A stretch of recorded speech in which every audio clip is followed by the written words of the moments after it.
There was someone crying. There was. The next day the rain poured down in torrents again, and when Mary looked out of her window, the moor was almost hidden by grey mist and cloud. There could be no going out today. "What do you do in your cottages when it rains like this?" she asked Martha. "Try to keep from under everybody's feet mostly," Martha answered. There does seem to be a lot of us then. Mother is a good-tempered woman, but she gets fairly moithered. The biggest ones goes out in the cowshed and plays there. Dickon, he doesn't mind the wet. He just goes out the same as if the sun was shining. He says he sees things on rainy days and doesn't show when it's fair weather. He once found a little fox cub half drowned in its hole, and he brought it home in the bosom of his shirt to keep it warm. Its mother had been killed nearby, and the hole was swum out, and the rest of the litter was dead. He got it home now. He found a half-drowned young crow another time, and brought it home too, and tamed it. It's named Soot because it's so black, and it hops and flies about with him everywhere." The time had come when Mary had forgotten to resent Martha's familiar talk. She had even begun to find it interesting and to be sorry when she stopped or went away. The stories she had been told by her ayah when she lived in India had been quite unlike those Martha had to tell her about the moorland cottage, which held 14 people, who lived in 4 little rooms and never had quite enough to eat. The children seemed to tumble about and amuse themselves like a litter of rough, good-natured collie puppies. Mary was the most attracted to them by the mother and Dickon. When Martha told stories of what Mother said or did, they always sounded comfortable. "If I had a raven or a fox cub I could play with," said Mary, "but I have nothing." Martha looked perplexed. "Can the knit?" she asked. "No," answered Mary. "Can the sew?"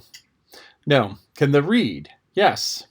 "Then why doesn't thou read something, or learn a bit of spelling? That's old enough to be learning thy book a good bit now." "I haven't any books," said Mary. "Those I had were left in India." "That's a pity," said Martha. "If Mrs. Medlock had let thee go to the library, there's thousands of books there." Mary did not ask where the library was, because she was suddenly inspired by a new idea. She made up her mind to go and find it herself. She was not troubled about Mrs. Medlock. Mrs. Medlock always seemed to be in her comfortable housekeeper's sitting room downstairs. In this queer place one scarcely ever saw anybody at all. In fact, there was no one to see but the servants, and when their master was away they lived a luxurious life below stairs, where there was a huge kitchen hung about with shining brass and pewter, and a large servants' hall where there were 4 or 5 abundant meals eaten every day, and where a great deal of lively romping went on when Mrs. Medlock was out of the way. Mary's meals were served regularly, and Martha waited on her, but no one troubled themselves about her in the least. Mrs. Medlock came and looked at her every day or two, but no one inquired what she did or told her what to do. She supposed that perhaps this was the English way of treating children. In India she had always been attended by her ayah, who had followed her about and waited on her hand and foot. She had often been tired of her company. Now she was followed by nobody, and was learning to dress herself, because Martha looked at as though she thought she was silly and stupid when she wanted to have things handed to her and put on. "Hasn't thou got good sense?" she said once, when Mary had stood waiting for her to put her gloves on her. "Our Susan Ann is twice as sharp as thee, and she's only 4 years old. Sometimes thou looks fair soft in the head."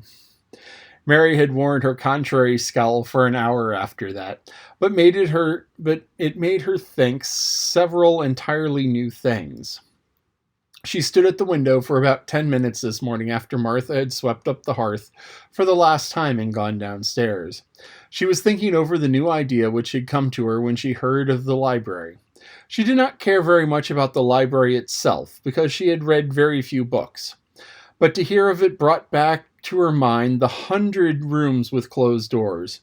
She wondered if they were all really locked, and what she would find if she could get into any of them. Were there really 100? Why shouldn't she go and see how many doors she could count? It would never be something to do on this morning when she could not. It would be something to do on this morning when she could not go out. She had never been taught to ask permission to do things, and she knew nothing at all about authority.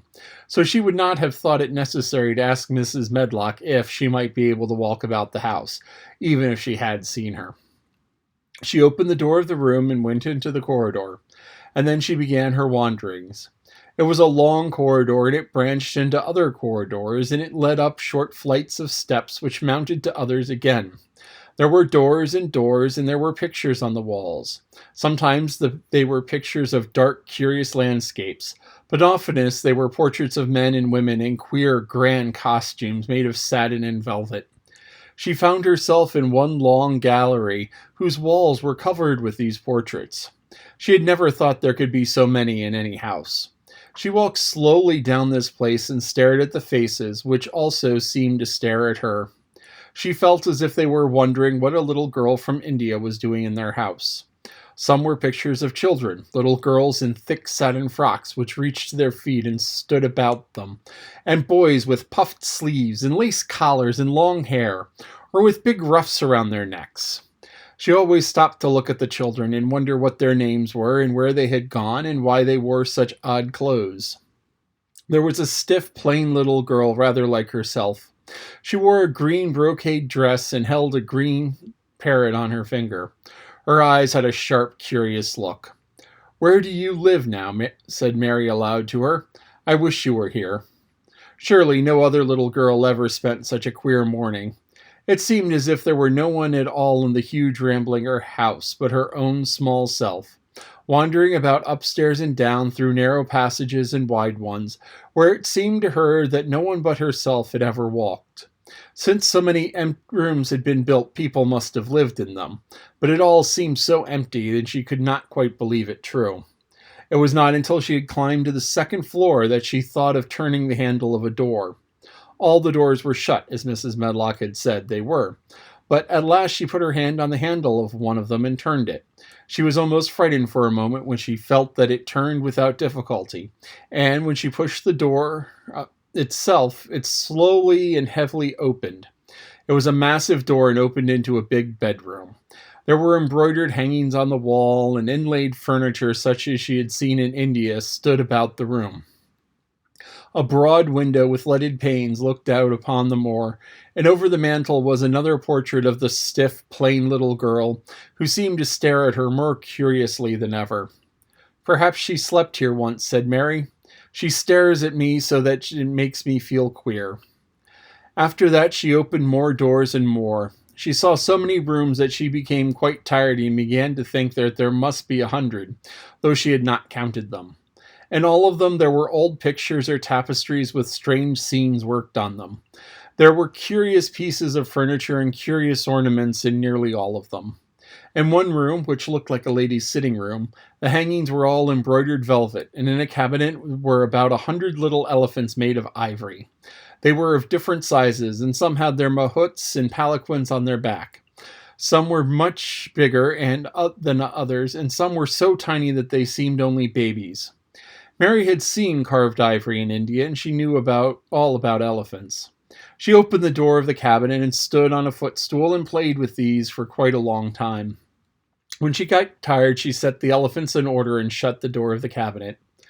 In all her wanderings through the long corridors and empty rooms, she had seen nothing alive. But in this room she saw something. Just after she had closed the cabinet door, she heard a tiny rustling sound. It made her jump and look around at the sofa by the fireplace from which it seemed to come. In the corner of the sofa was a cushion, and in the velvet which covered it there was a hole, and out of the hole peeped a tiny head with a pair of frightened eyes in it. Mary crept softly across the room to look. The bright eyes belonged to a little gray mouse, and the mouse had eaten a hole into the cushion and made a comfortable nest there. 6 baby mice were cuddled up asleep near her. If there was no one else alive in the 100 rooms, there were 7 mice who did not look lonely at all. "If they wouldn't be so frightened, I would take them back with me," said Mary.